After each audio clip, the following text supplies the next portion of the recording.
Basta.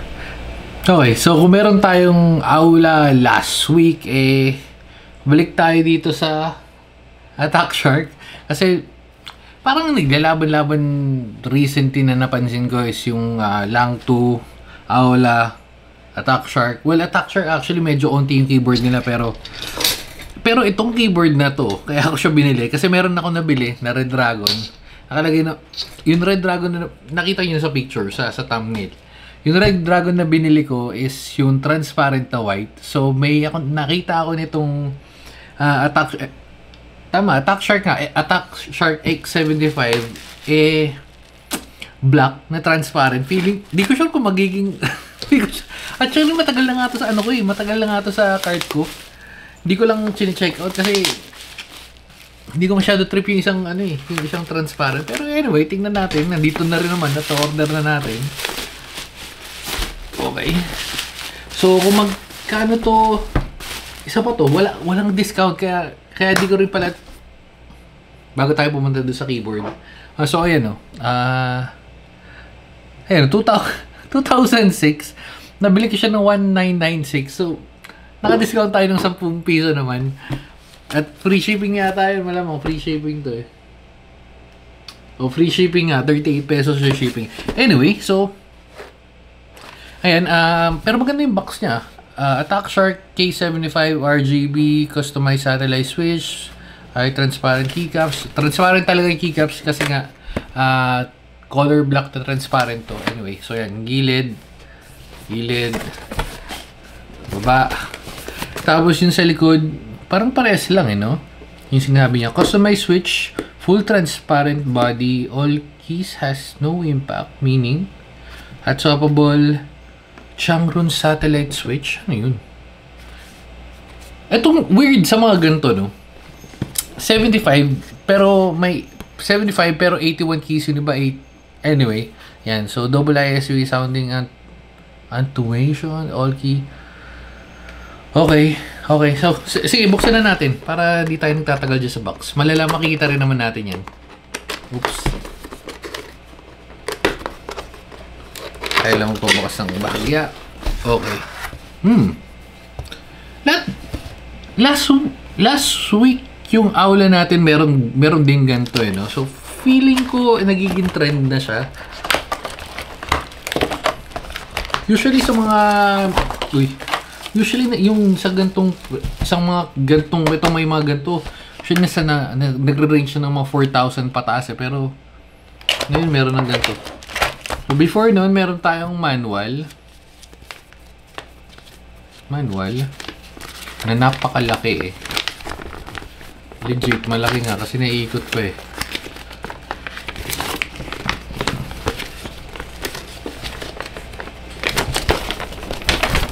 Wait. Okay. Ang haba, min. Oh, ayun o.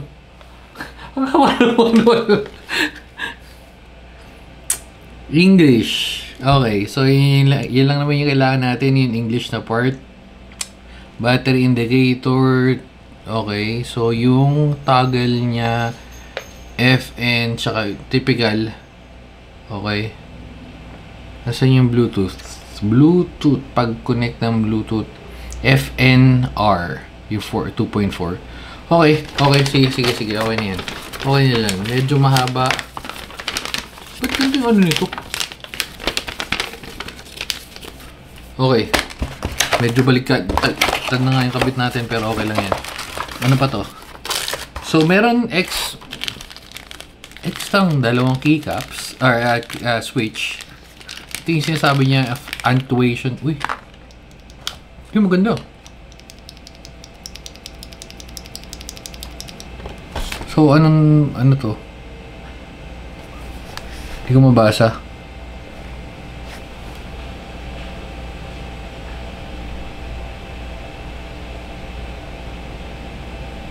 Nakikita ko pero hindi...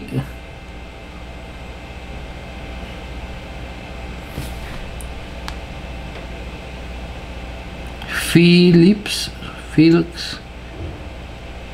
Hindi ko siya masyado mabasa pero nakikita no. Medyo kakaiba, pero yan. Pero maganda, maganda yan, oh. Maganda yung tunog. Tsaka magaang. Okay, merong libre. Ito white. Ito medyo kakaiba kasi nga kadalasan black di ba naman manipis. So Kika puller, switch puller, tsaka black na USB to USB-A, USB-C. So typical na kasama sa package. Punta tayo sa keyboard.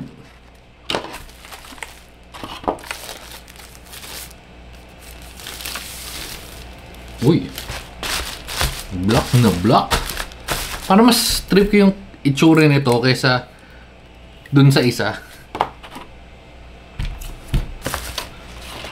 Para mas mahal nga yun yung Red Dragon. Kaya pagkakatanda ko para mas mahal yun. Pero, anyway. Oops. So, meron na kasi nga tayo ng white. So, ito naman is yung black. And, syempre, hindi na tayo bumili ng same nun kasi nga okay, so same lang, merong plastic. Pero ito may mga paganto pa. Ito. Paganto pa oh. Scan. Okay. Di ko muna tatanggalin yung plastic kasi itatambak naman natin. Itatambak naman natin siya dyan. So hayaan lang muna natin tong plastic na nandyan. Pero uy, okay. So punta muna tayo dito sa taas. Yung sa gilid, wala. Oops, uy. Tanggal. Okay, so sa taas, may mga design medyo aesthetic siya in fairness kesa dun sa isa. So, ito, sorry. Yan. So, Attack Shark, well played. Design lang naman, USB-C.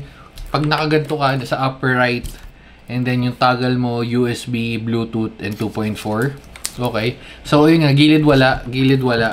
Ilalim wala. Ay, hindi. Ito, sorry. Meron. Lower right. Medyo maganda yung design niya compared dun sa isa. Pero to. Medyo. Okay. Pag iaangat mo, kailangan mo tong tanggalin. Or, okay. So, medyo. Hindi. Sorry. Iangat lang pala. Mali ako. Gaganyanin ko lang. Mali yun. Medyo mahirap angat. Medyo mahirap iangat. Okay. Medyo mahirap lang iangat kasi nga may paganto. Pero maganda naman sa kanya, at least di siya mag-skid. Ang problema mo, ang problema ko ngayon, yun, mahirap siya iangat. Yun lang naman, pero pag naangat mo na naman yan ng ganyan, yan, okay na naman. Okay, pero ito maganda, trip ko itong itsura na to. Happy everyday, happy company, wonderful sharing. Tapos yung USB dongle niya, which is nandito, nasa gitna, may magnet. Ayun o.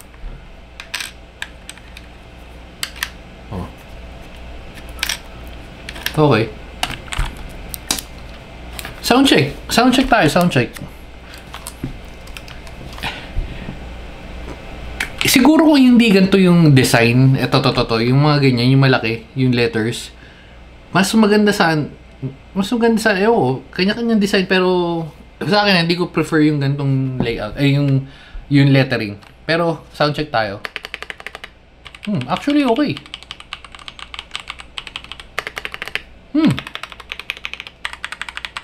Malayo dun sa isa. Malayo sa isa. Yung isa makapit, promise eh.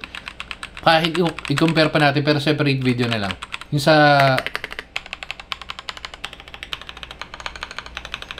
Ayun, no? No? Okay. So, open natin. Mabilis. Open lang natin ng mabilis. So una sa mga ganito, syempre, hindi ka well, pwede naman, pero maghahanap ka rin ng transparent. May mga nakikita akong transparent. Feeling ko nasa swak dito. Kung may interesado sa mga ganun, comment kayo para order ako. Kasi hindi ko siya balak orderin kasi wala naman ako balak mag-set up or mag-build ng gantong transparent build. Pero kung may mga interesado, comment kayo, bibili ako ng ganun. Pero hindi ko siya nilalagay sa cart ko kasi nga hindi ko siya trip. Anyway, so check natin. Okay. Kuha na naman natin to kanina. Ayun yung switch. So same lang naman yan. North facing, 5 pins. Yan. Ito medyo matigas. Hindi, pero matibay eh. Ayun o. Oh. Tsaka may foam na siya sa ilalim, kaya pala maganda rin yung tunog. Okay, so mabilis ang typing test. Open natin pala, sorry. Tapos, ang nahanap, wait. Ayun, sakto. Hindi ko lang kung nakikita nyo. Pero kasi yung isa hindi pala knob, ito pala knob. Okay, open natin. Okay.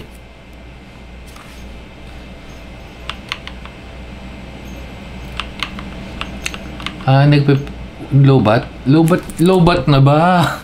Low-bat. Switch natin. Low-bat nga yata, min. Hindi naman naka-charge. Paano natin magagamit yan?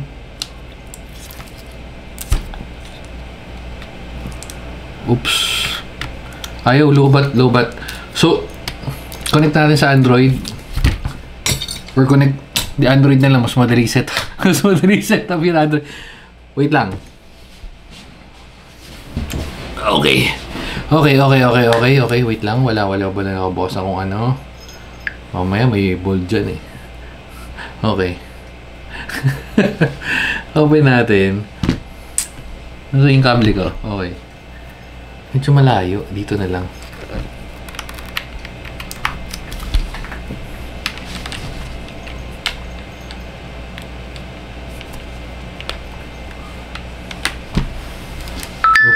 Oops. Yan. Narinig nyo naman. Tumunog. Ayan.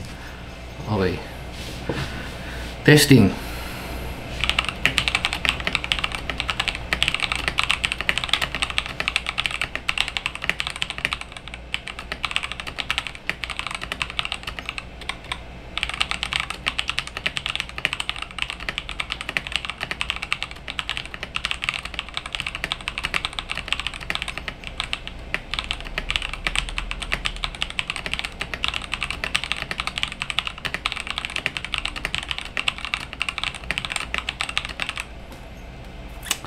Pwede na. Pero ito, wait.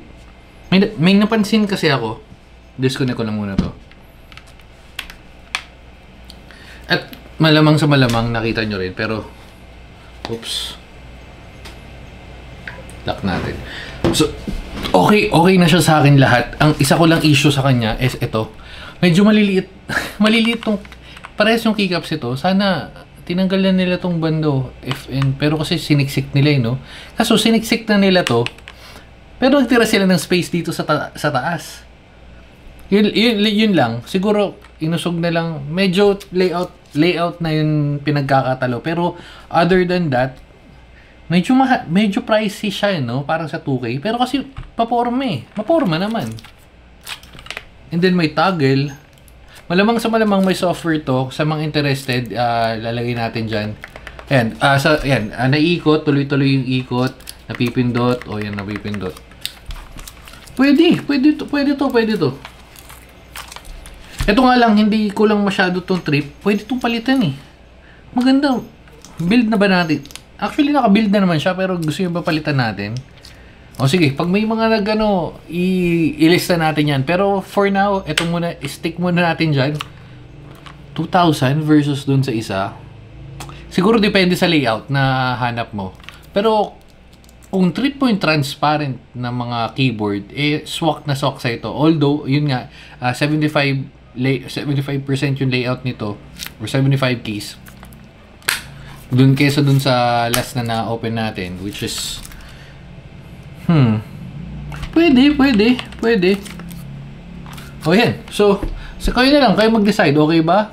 Pero para sa akin, okay sa ito, kita nyo, may mga design na siya hindi siya ganun kalaking factor, pero Parang nagdagdag sa, ano niya eh, medyo pagiging premium keyboard looking keyboard niya. Ayun lang. So, siguro dito na natin tatapusin. Umaba tayo, pero kung may tanong kayo sa keyboard na to, kung may gusto kayong malaman, i-compare natin sa kabilang keyboard o ano, comment lang kayo. So, again, dito na natin tatapusin. Attack Shark K75. Bye-bye and babu.